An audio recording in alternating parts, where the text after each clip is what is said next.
Hello student, good evening, सुप्रभात। I hope आप सभी लोग बहुत ही अच्छे होंगे।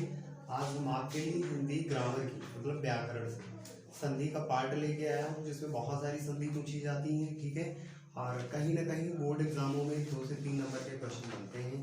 और यदि देखा जाए कि आपके सरकारी जॉब में, जैसे मैंने लिख रखा है कि यूपी उत्तर प्रदेश पुलिस हो गया, CRPF central reserve police force हो गया, आरपीएफ रेलवे पुलिस फोर्स हो गया, और UPSI Uttar Pradesh sub inspector, SSC staff selection general duty, ऐसी बहुत सारी सरकारी जॉबें हैं जिनमें कहीं ना कहीं यदि हिंदी पूछी जा रही है तो उसमें संधि से कहीं ना कहीं 1-2 प्रश्न बनते ही बनते हैं। ठीक है, हाँ, ये जो संधि का एक ऐसा पार्ट है जिसमें बहुत सारे बच्चों को डाउट रहता है और क्लियर नहीं हो पाता है। ठीक है, तो आज हम आपके लिए इतनी बेहतर से बेहतर ट्रिक लेके आया हूँ जिसमें आप अच्छी तरीके से सारी चीज़ को समझ पाएंगे। ठीक है, चलो देरी न करते हुए बढ़ते हैं अपने क्लास की तरफ। संधि का सेक्टर है, सबसे पहले समझेंगे कि संधि है क्या।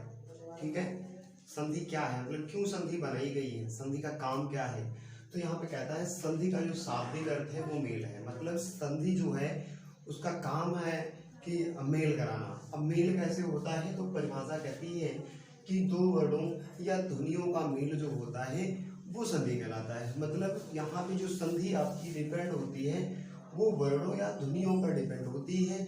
वह आपको वर्णों को मिलाएगी या ध्वनियों को मिलाती है। आप समझ सकते हो कैसे, जैसे यदि हमें बड़ा आ से आम बनाना है तो ये कहता है यदि एक तरफ छोटा आ और दूसरी तरफ छोटा आ है और इनको हम जोड़ देंगे, जैसे छोटा आ में छोटा आ जोड़ेंगे तो आपका बड़ा आ बन जाएगा। ठीक है, ऐसे बहुत सारे वर्ड हैं जो 2 अक्षरों से मिलकर के बने होते हैं या 2 वर्डों से मिलकर के बने होते हैं, और उन्हीं वर्डों को मिला करके किसी शब्द को जोड़ना या मिलाना, उसी को संधि कहते हैं। ठीक है, क्लियर? बताओ, कोई दिक्कत किसी को? बोलो। No sir.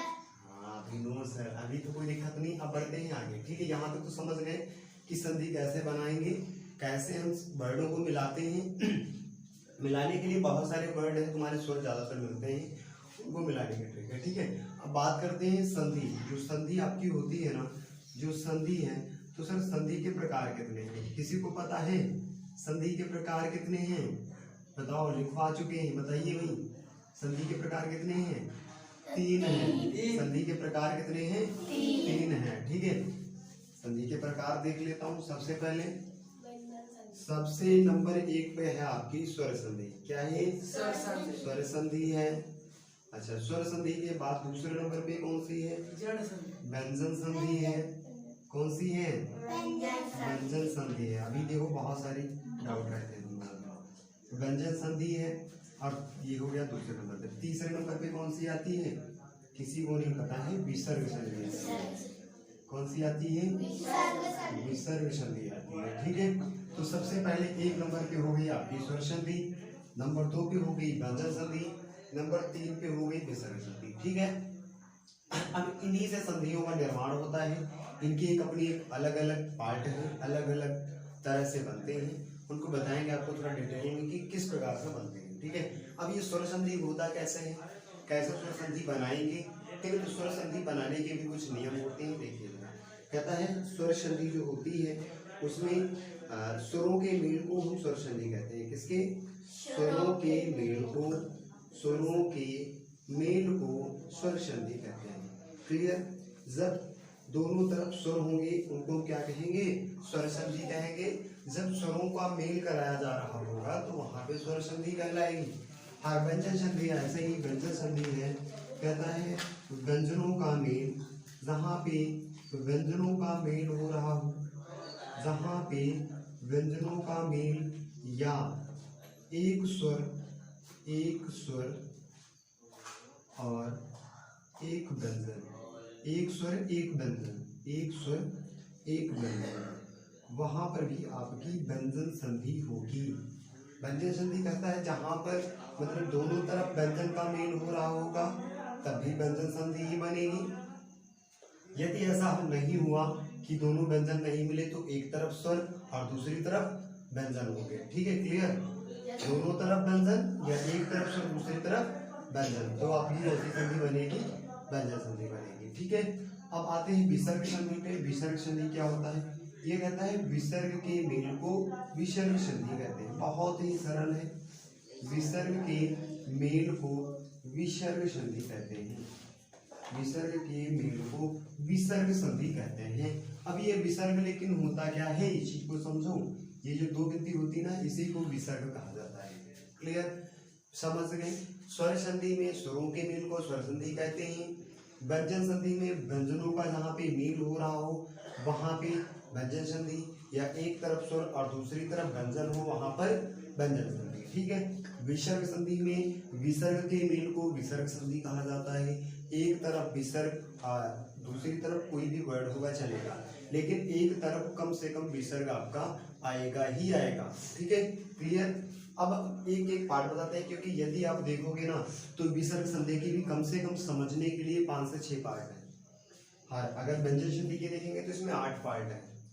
8 पार्टों में हम व्यंजन संधि समझ पाएंगे। 8 भाग हैं इसके। और स्वर संधि की बात करें तो स्वर संधि के जो प्रकार हैं वो 5 हैं। मतलब स्वर संधि को समझने के लिए कम से कम 5 प्रकार हमको पढ़ने पड़ेंगे। ठीक है? क्लियर? अब बढ़ते हैं हम आगे, आपका एकदम डिटेल से बताते हैं कि स्वर संधि के प्रकार कितने हैं, स्वर संधि को कैसे समझेंगे। ठीक है? बताओ, किसी को कोई दिक्कत तो नहीं है? ठीक है? अब देखो स्वर संधि के प्रकार। अब ये सबसे नंबर 1, ये नंबर 1 पे थी ना, स्वर संधि के प्रकार। स्वर संधि के प्रकार कितने हैं? 5 हैं। ठीक है? अभी तो पांचों को थोड़ा डिटेल से समझ लेते हैं। पांचों तो एक दिन में नहीं हो पाएंगे, बट आज आपकी एक संधि क्लियर हो जाएगी। ओके? 2, 3 और 4 और 1, 2, 5। ठीक है? नंबर 1 पे जो आपकी है वो है दीर्घ संधि। कौन सी है? दीर्घ संधि है नंबर 1 पर। क्लियर? नंबर 2 है जो वो है गुण संधि।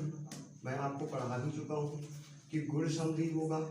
और नंबर 3 पे ही जड़ संधि नहीं होगी, वृद्धि संधि होगी।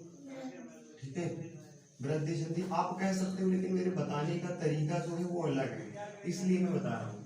वृद्धि संधि, इसके बाद आती है जड़ संधि, जड़ संधि, और इसके बाद आती है अयादि संधि। क्या आती है? अयादि संधि। अयादि संधि। ठीक है? अयादि संधि। पांचों हो गए। क्लियर? ये 5वीं थी, ये 4 नंबर पे, और ये 3 नंबर पे, और ये 2 नंबर पे, और 1 नंबर पे। क्लियर? स्वर संधि के प्रकार कितने हैं? 5 हैं। नंबर 1 पर दीर्घ संधि, नंबर 2 गुण संधि, नंबर 3 वृद्धि संधि, नंबर 3 जड़ संधि, नंबर 4 जड़ संधि, और नंबर 5 अयादि संधि। पांचों प्रकार हो गए। पांचों प्रकार तो एक दिन में नहीं हो पाएंगे। ठीक है? तो आज जो है हम आपको इस वीडियो के माध्यम से आपको दीर्घ संधि बिल्कुल क्लियर करा देंगे, और अगला जो वीडियो का पार्ट डालेंगे उसमें गुण संधि, वृद्धि संधि, जड़ संधि क्लियर करा देंगे, और अयादि संधि थोड़ा सा कठिन है, इसको समझने के लिए एक अलग ही वीडियो प्रोवाइड कराएंगे। ठीक है? क्योंकि इसमें थोड़ा ज्यादा समय लगता है, तो आपको स्वर संधि समझने के लिए कम से कम 3 वीडियो की आवश्यकता होगी। 3 वीडियो में आपको प्रोवाइड कराएंगे। नंबर 1 में दीर्घ संधि, और जो दूसरा वीडियो बनाएंगे उसमें आपका गुण वृद्धि क्लियर करा देंगे, और तीसरे में आपका अयादि क्लियर करा देंगे। इस तरह से आपका स्वर संधि क्लियर हो जाएगा। ठीक है? अब देखो दीर्घ संधि क्या है। दीर्घ संधि देखो जो बनाने के नियम है या पहचानने के नियम। पहले आप सबसे पहले देखो कि हम पहचानेंगे कैसे। पहचानने के नियम, पहचानने के नियम क्या है भाई? पहचानने के नियम क्या है? हम कैसे पहचानेंगे कि ये दीर्घ संधि है? बोलो, पहचानने के नियम। समझो, पहचानने के नियम। हम कैसे जानेंगे कि यहाँ पर ये दीर्घ संधि है? तो दीर्घ संधि आप ये समझ लीजिए, हमेशा आपको बड़ा आ और बड़ी ई और बड़ा ऊ पे आपको संधि विच्छेद करते हुए दिखाई देगा। मतलब जहां पर बड़ा आ पे संधि विच्छेद करे, बड़ी ई पे संधि विच्छेद करे, या बड़ा ऊ पे संधि विच्छेद करे, तो कौन सी संधि बनेगी? दीर्घ संधि बनेगी। ठीक है? ये जो आपको स्वर दिखाई दे रहे हैं, बड़ा आ क्या है? हिंदी का स्वर है ना, बड़ी ई भी स्वर है और बड़ा ऊ भी स्वर है। ठीक है? ये जो स्वर तुमको दिखाई दे रहे हैं इनको संयुक्त स्वर बोला जाता है। क्यों? क्योंकि ये 2 वर्डों से मिलकर के बनाए गए हैं। कैसे? अब मैं एक एक की डिटेल आपको बताता हूँ। जैसे यदि मैं बड़ा आ की बात करूं कि जो बड़ा आ है ये किससे मिलकर के बना है, तो ये कहता है छोटा आ या बड़ा आ के। यदि सामने क्या आ जाएगा? यदि सामने छोटा आ, और यदि बड़ा आ जाए तो क्या बन जाएगा आपका बड़ा। मतलब एक तरफ छोटा और दूसरी तरफ भी छोटा तो आपका बड़ा बनेगा, और एक तरफ बड़ा दूसरी तरफ बड़ा तब भी आपका बड़ा आ ही बनेगा। या एक तरफ छोटा और दूसरी तरफ बड़ा दिखाई दे जाए तब भी आपका बड़ा आ ही बनेगा। क्लियर। ऐसे ही छोटी ई का होता है, बड़ी ई का होता है। छोटी ई या बड़ी ई के सामने छोटी ई आ जाए या बड़ी ई आ जाए तो आपकी बड़ी ई बनेगी। ऐसे ही छोटा ऊ का होता, बड़ा ऊ का होता है। यहाँ पे छोटा ऊ के सामने बड़ा ऊ आ जाए या फिर छोटा ऊ आ जाए और या बड़ा ऊ आ जाए तो आपका ये बनाने के नियम, समझने के नियम है। ठीक है। अब संधि बनाने के नियम देखता हूँ कि बनाएंगे कैसे भाई, संधि विच्छेद करेंगे कैसे। बनाने के नियम, ठीक है, बनाने के नियम जरा आप समझिएगा। बनाने के जो नियम है, सबसे पहले एक की बात करता हूँ जो बड़ा आगे होती है। ठीक है। जैसे मैंने बोला विद्यालय, क्या बोला, विद्यालय। ठीक है। अब अच्छा देखो, यहाँ पे कहीं बड़ा आ की मात्रा दिखाई दे रही है? Yes sir. किसमें दिखाई दे रही है? ये दा पे यहाँ पे दिखाई दे रही है, दे रही है ना।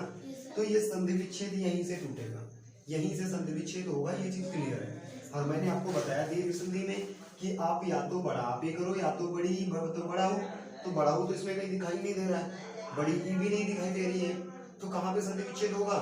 बड़ा आ पे हो जाएगा। और बड़ा आ को हम कैसे तोड़ सकते हैं? दो जगह तोड़ना पड़ेगा। एक तरफ करेंगे विद्या, क्या करेंगे, विद्या, और दूसरी तरफ इसमें से आ निकालेंगे तो क्या बन जाएगा, आलय। ठीक है। अब आप देखोगे कि इधर या से यज्ञ में कौन सा स्वर मिल रहा है, बड़ा आ, और इसमें क्या मिल रहा है पहले, बड़ा आ। तो दोनों तरफ बताओ बड़ा आ बड़ा आया है या नहीं आया है, आया है ना। तो दोनों तरफ बड़ा आ आया है तो कौन सा बनेगा, बड़ा आ ही बनता है। ये कौन सा तुम्हारा है, दीर्घ संधि इसीलिए होगी क्योंकि बड़ा आ बड़ा मिलाकर के किसमें कौन क्या बनेगा, बड़ा। और बड़ा आ किसमें आता है, दीर्घ संधि में। इसलिए ये कौन सी संधि बनेगी, इसमें दीर्घ संधि बनेगी। एक आप बड़ी ई के देखेंगे, बड़ी ई में, बड़ी ई से कैसे बनता है, जैसे आपको दिखाई दे गया गिरीश, क्लियर, गिरीश दिखाई दे गया। अब गिरीश से कैसे बनेगा, गिरीश पे आप देखो कहीं पे आपको बड़ा की मात्रा दिखाई दे रही है, नहीं है। बड़ा आ की कहीं मात्रा दिखाई नहीं दे रही है और बड़ा ऊ की भी कहीं मात्रा दिखाई नहीं दे रही है, तो कौन सी दिखाई दे रही है, बड़ी ई की। और बड़ी ई की मात्रा किस पे लगी हुई है, रासे रथ पे। अब बड़ी ई को हम तोड़ेंगे, बड़ी ई को कैसे तोड़ सकते हैं, एक तरफ छोटी और दूसरी तरफ भी छोटी ई होनी चाहिए, या एक तरफ बड़ी तो दूसरी तरफ बड़ी, या एक तरफ छोटी तो दूसरी तरफ बड़ी हो सकती है। क्लियर है। हम तोड़ते हैं राशि रथ पे, हमेशा संधि विच्छेद वही टूटेगा जैसे आपने देखा कि यहाँ पे बड़ा आ था, हाँ, तो कहाँ पे हमने तोड़ा था, जिसमें बड़ा की मात्रा लगी है, मैंने उसी की जगह पे तोड़ दिया उसको, उसी की जगह मैंने संधि विच्छेद कर दिया। क्लियर। अब देखो थोड़ा ध्यान से देखो बोर्ड पे, ठीक है। बड़ी ई की मात्रा, जहां पे बड़ी ई की मात्रा लगी होगी उसी वर्ड पे संधि विच्छेद होगा। ठीक है। बड़ी ई की मात्रा किस पे है, राशि रथ पे, तो राशि रथ पर ही संधि विच्छेद होगा। कैसे करेंगे, गी और रा पे मैंने बताया बड़ी ई के, अगर यदि हमें बड़ी ई बनाना है तो एक तरफ छोटी ई कर सकते हैं ना, तो छोटी ई की मात्रा लगा दो रा पे तो गिर हो जाएगा। अब एक तरफ छोटी तो दूसरी तरफ भी छोटी बची होगी या बड़ी, तो इधर कर लेते हैं बड़ी, तो क्या बन जाएगा, गिर प्लस ई। इधर देखो छोटी ई मिलेगी और इधर क्या मिलेगा, बड़ी। क्लियर है।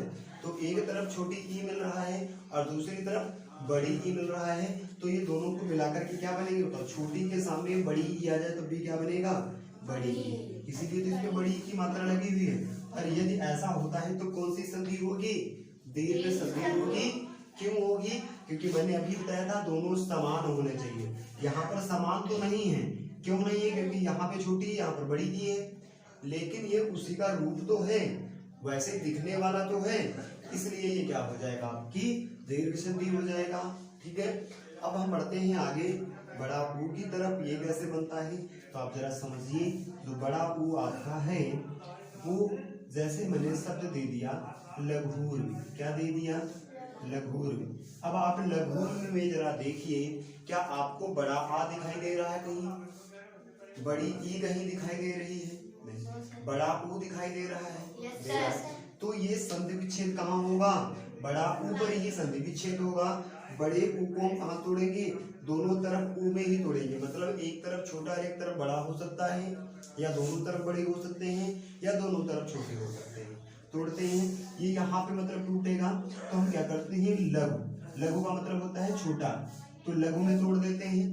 और प्लस क्या बच जाएगा भाई, ऊ से मैंने एक ही तो ऊ निकाला है, छोटा ऊ, तो एक निकाला तो दूसरे तक तो अभी बचा है, एक तो ये बचा, एक तो ये बचा, तो दोनों में से कोई ना किसी का तो प्रयोग करेंगे। तो लघु प्लस उर्मी करूं या उर्मी करूं, उर्मी होता है, उर्मी नहीं होता है, ठीक है। तो लघु प्लस उर्मी हो जाएगा, इधर छोटा ऊ है और इधर क्या है, बड़ा ऊ है, तो दोनों तरफ समान तो नहीं है लेकिन उसी का रूप है, इसलिए क्या बनेगा, बड़ा ऊ बनेगा। और यदि उसी का रूप आता है तो कौन सी संधि बनती है, दीर्घ संधि बनती है। क्लियर। अब बताओ, तीनों चीज समझ में आ गई है, आराम से समझ में आ गया है। किसी को कोई दिक्कत हो तो बताओ, किसी को दिक्कत नहीं है, ओके। आई होप आप सभी लोगों को अच्छे तरह से समझ में आ गया होगा दीर्घ संधि, ठीक है। यदि आपको दीर्घ संधि समझ में आ गई है तो अगले वीडियो में हम आपकी जो गुण संधि है, वृद्धि संधि है, यड़ संधि है, आपको परेशान होने की बिल्कुल जरूरत नहीं है, क्योंकि हम संधि समाप्त करने के बाद आपकी सारी संधियों का रिवाइज करा देंगे। इसलिए सिर्फ अभी आपको सिर्फ नियम पे चलना है, नियम को समझना है कि कैसे संधि, कहाँ से संधि विच्छेद हो रहा है, संधि कैसे बनती है, बनाने के नियम क्या है, पहचानने के नियम क्या है। क्लियर। आप आराम से समझ गए होंगे दीर्घ संधि में पहचानने के नियम कि जहाँ पे बड़ा आ, बड़ी ई और बड़ा ऊ पे संधि विच्छेद दिखाई दे वो कौन सी संधि बनेगी, दीर्घ संधि बनेगी। और आ की ऊ में टूट सकता है। क्लियर, ठीक है। मिलते हैं आपको अगले वीडियो में।